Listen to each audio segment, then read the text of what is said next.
Very good. And I'm glad that I've apologized in advance if I ask you any difficult questions. Right. So I have a little tricky question. You're free to leave it if you want.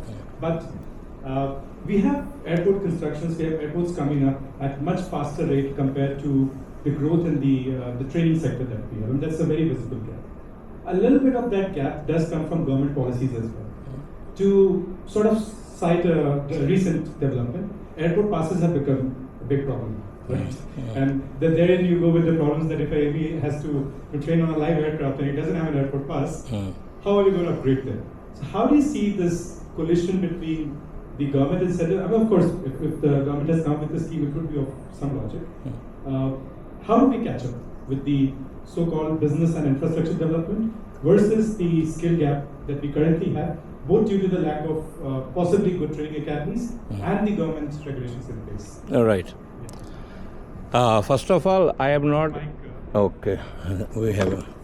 Hello, it's working? Yeah. Right. First of all, I am not in the habit of skipping questions because I strongly believe there is nothing which comes to your mind and that has a solution in this universe. But the question comes to the universe and we are connected. If we are connected with the universe, the solutions lies there.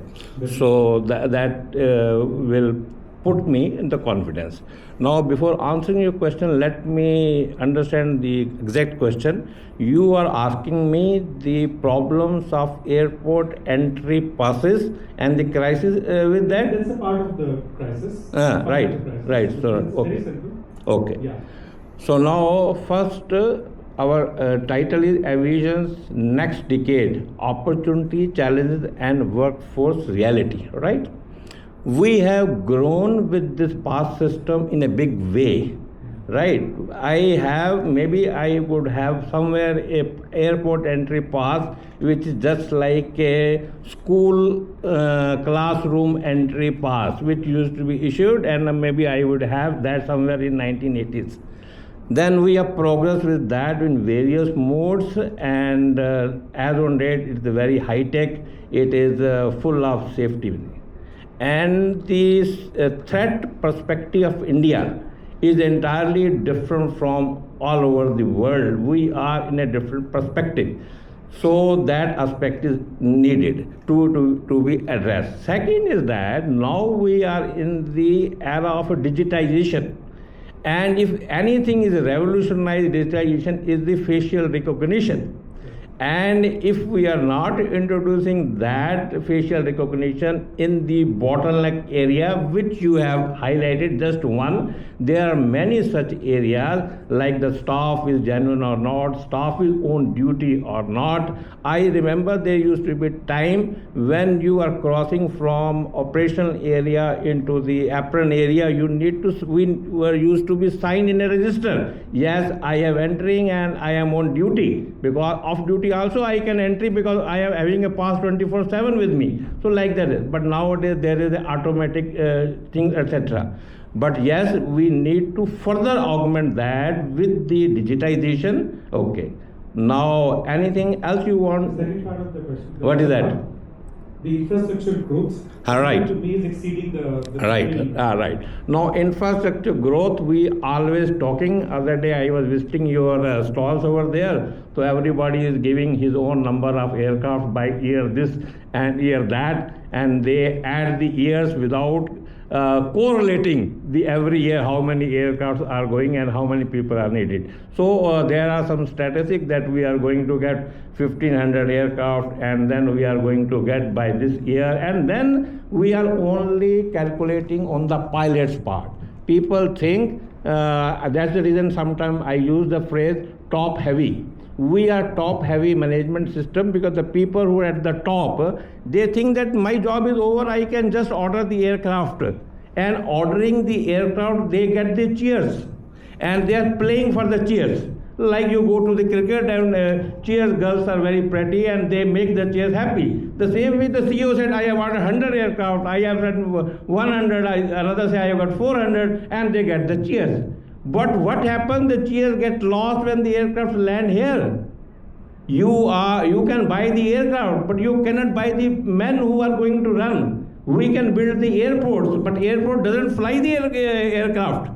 Airports and runways facilitate the flying of the aircraft. They don't fly. Who fly? People fly, right? So when people fly, where are they? You know, when your heart vein gets blocked, you get the heart attack.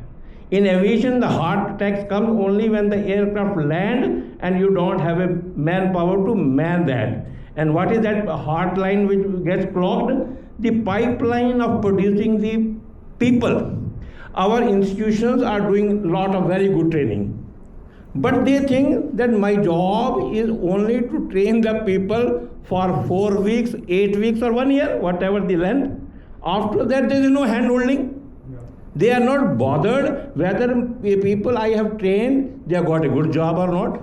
They are surviving or sustainable or not. On the other hand, the people who have brought the aircraft, they want the people to do the duty next day. They hire the staff and they feel that they are well trained because they come up from a very good institution and they are supposed to work tomorrow. They don't think that they need to be tropicalized for your environment. They to be hand holding, and then the gap starts building. And when the gap starts building and the people who have got a lot of aspiration who are sitting there, I am very happy that here both, all the three sides are sitting here. Students are sitting, trainers are sitting, and even the recruiters are also sitting. So recruiters feel that the institutions are not giving any training, and institutions say that they are not respecting the people. And now what is the problem of the people who get the job? Now they think that they have come for a gig job. People say the airports are providing the gig job, but the students feel that they have come for a gig job, and they feel that my job is, from the day one they start posting on the Instagram, I am employed here, I am doing this, that, and they get the cheers on the Instagram. You have not come for that. You have come to perform an activity which is highly disciplined, which is highly sensitive, and you do that. So then student must learn that am I working from day one, or I am working from day 1000. We have lived in the corporate. We have lived in the organization which is surviving even today. How many organizations, airlines have come and go? Air India is still there because it has got a lifespan. We are not building such airlines. So student, no, if time is short, wait. You see the students, they must listen that if they are happy, lucky, they get a job. They should think that they should establish a ladder in that organization to progress higher. If you are not doing a ladder for yourself, you will fall flat one day. So from day one, you think, where will be I after 3 years? You will have to plan, you have to progress, and then you have to. So after 3 years, you must plan from the day one. And if I have answered your question, okay. I think it's well answered. And talking about the next part, I have Amit sir with me, so I would like to direct my next question to Amit sir. You come from a very niche background, that's aircraft financing and leasing, if I'm not wrong. Tell me one thing, it's a continuation of what we were speaking before. How do we sensitize children, job seekers, recruiters especially, on the niche areas in aviation? For example, aviation law being one of them. I have a lot of lawyers who will be sitting outside of Saket, could I see them with their typewriter, and they're still struggling to find a space. Whereas aviation does need good lawyers. And I mean, these contracts, you know how it works, right? Banks are not giving loans to companies that come up with business plans in aviation. So how do you sensitize the next generation, especially people who are seeking jobs or looking for opportunities, into the niche sectors of aviation?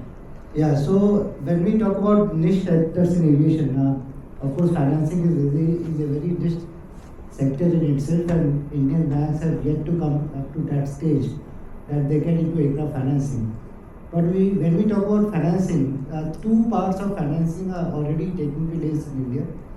I have been involved with the Bank of Baroda as aviation banker, and we did financing for Indigo Airline and Air India, working capital loan.